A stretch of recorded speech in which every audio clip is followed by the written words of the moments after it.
Laurent Cantet, votre film L'Atelier sort mercredi. Je le rappelle, il raconte un atelier d'écriture animé par une écrivaine de polar à succès à La Ciotat.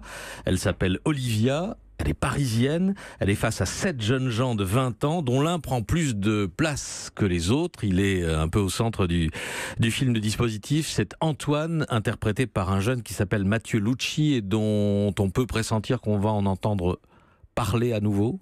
Tout le mal que je lui souhaite, effectivement. Non, c'est un jeune homme absolument incroyable que j'ai rencontré devant le lycée de La Ciotat alors qu'il était en train de préparer son bac en fumant une clope avec ses copains.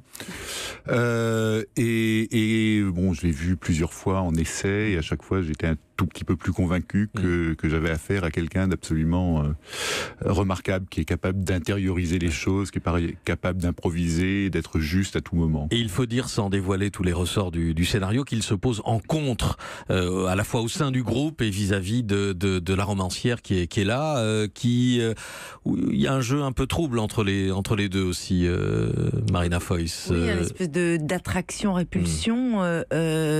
Ils incarnent ces deux mondes qui ne se fréquentent pas assez et on raconte à travers eux comment la nécessaire contradiction, l'intérêt du dialogue, mais eux-mêmes sont un peu dépassés parce qu'il les attire.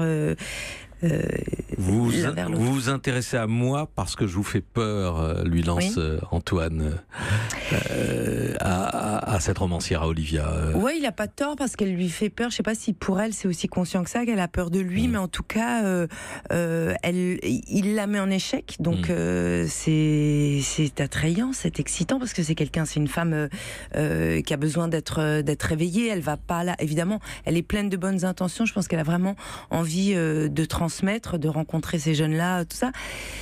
Mais il y a aussi quelque chose de plus trouble et de plus intime, c'est qu'elle est dans une période un peu de flottement, certainement dans son processus d'écriture, et qu'elle attend de ces jeunes-là qu'ils la réveillent autant qu'elle va leur apporter le goût des mots, l'art de penser, je ne sais pas.